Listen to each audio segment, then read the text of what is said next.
Mary Me, Annie here. I did a tag video response regarding the paranormal, and the 5 questions in that tag were a lot of fun, so you might want to look at that video if this kind of thing interests you. I'll link you to it below. This video, though, I wanted to do separately. One of the questions in that 5-question tag led me to remember one of a few, and there's only been a few experiences in my life when I experienced what would be considered to me an experience that would be ethereal, ghostly in nature. Most of the experiences I've had, which some will consider to be paranormal, I do not find in the least paranormal or outside the norm.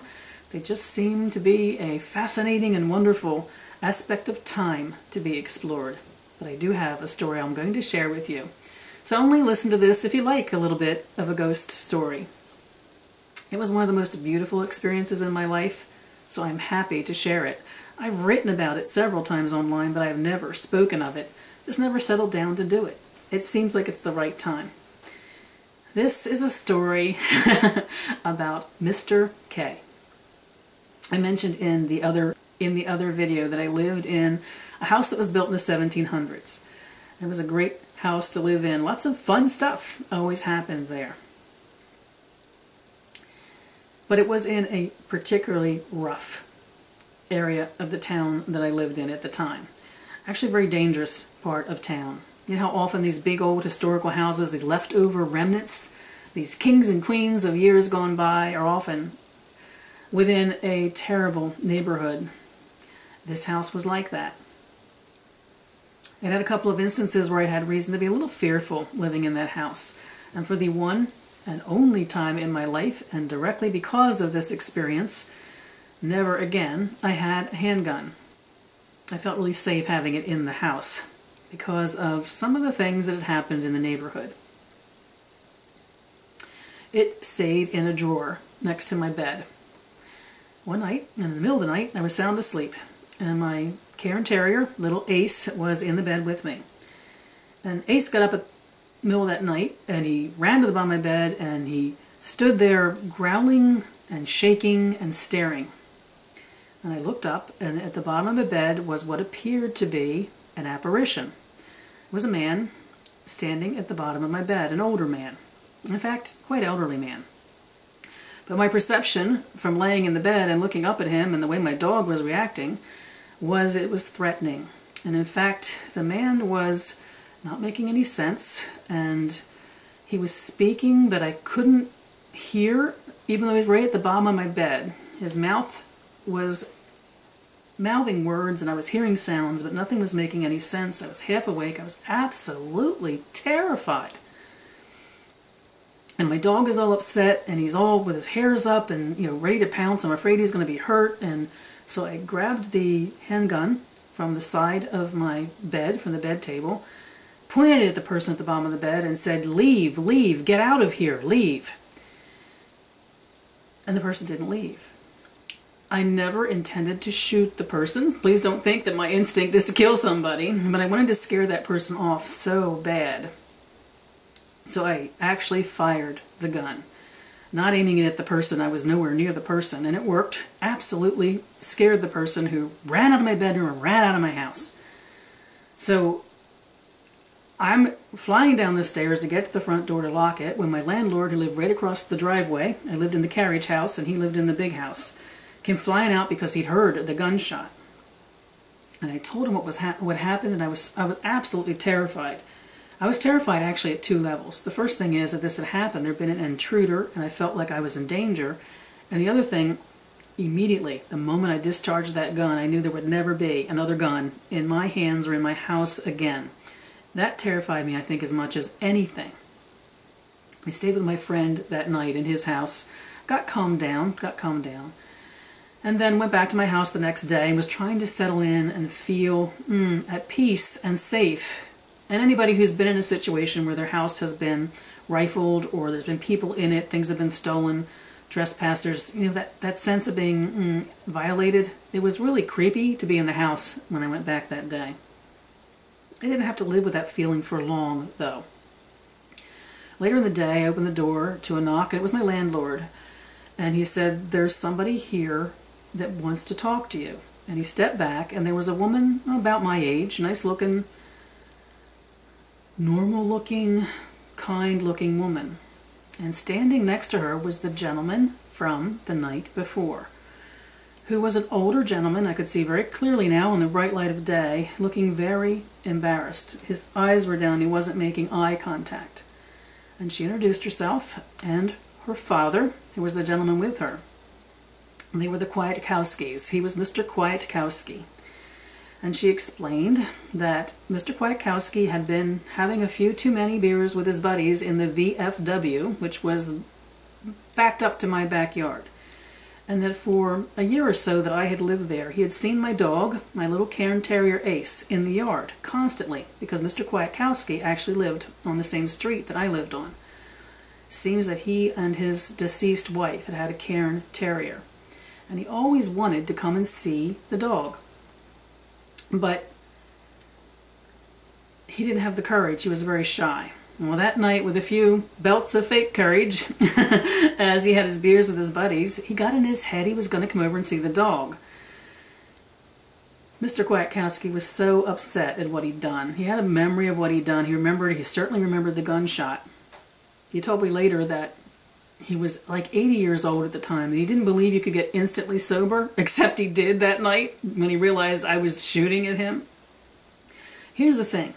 Mr. Kwiatkowski and I became buddies to the soulmate level. He was a wonderful, kind, gentle man, madly in love with his wife who had died about 2 years before I met him. Gentle and kind, and he missed her to the point of agony still those 2 years later. I grew very close to him. He would come over every morning to get Ace, and he and Ace would go for a walk down the neighborhood. And he would also do it at night, and very often we would share a meal. He was a wonderful man, and an influence on my life at a time at which I needed an adult, wise influence. He meant everything to me. So you're wondering, what the heck about this is a ghost story? Let me tell you about the last... Try not to cry. Let me tell you about the last time I saw Mr. K. He didn't come over one morning to walk Ace. So, of course, he was elderly, and he was 82 at this point. I went over to his house. It was a little row house at the bottom of the road where I lived. I went over to check on him, and I opened his living room door to go in, and he was sitting in his favorite chair, but he had passed away. This is why I know that there are experiences of the other world that have nothing to do with my normally logical experience of shifting of time and being in two places at once.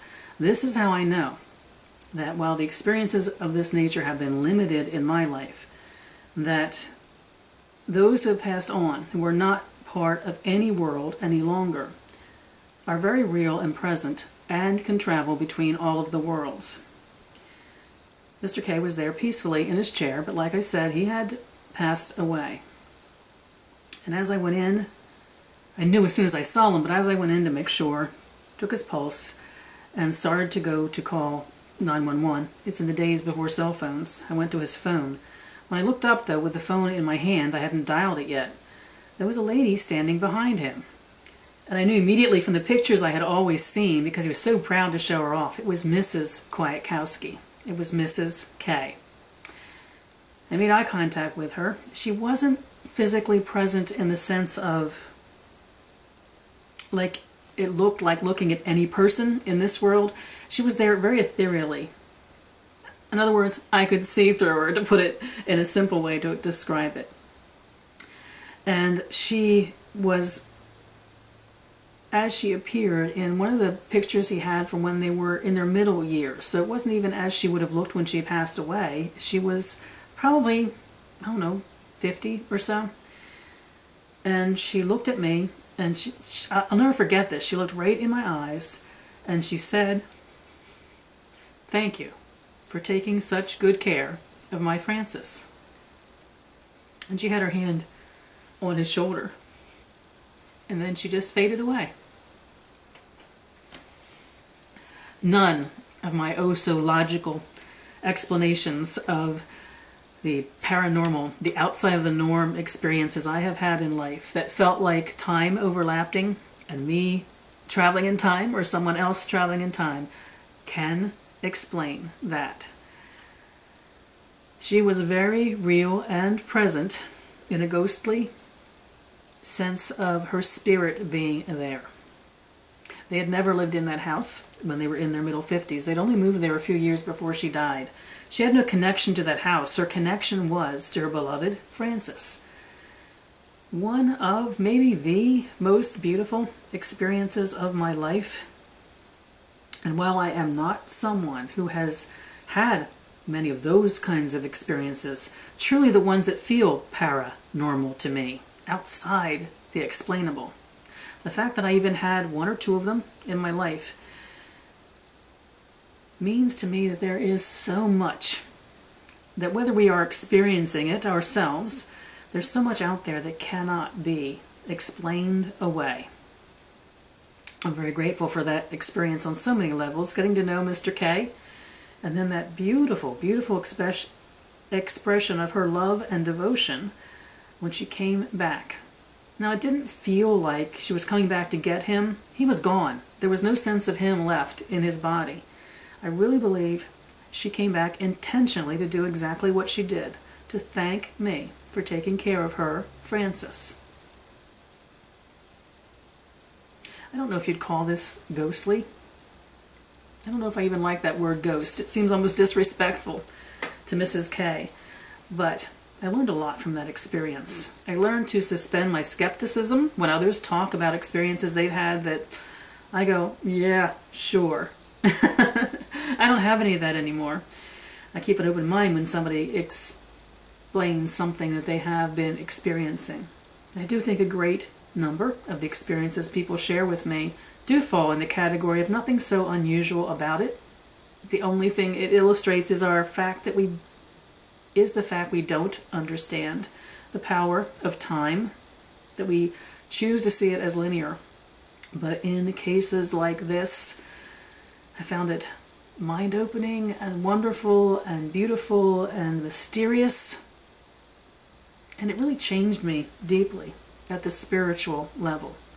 My own ancestors don't make themselves present to me. I guess they just had a plan for what came next and they all left. But I have in the circle. I have in moments like this with Mrs. K had a chance to experience the presence and the wisdom of those who have gone before. I find that indescribably moving and beautiful. So there's my story about Mr. K, my buddy, who loved my little dog so much, and through that avenue we became the best of friends. I wish you all mirth and reverence. Mary Part.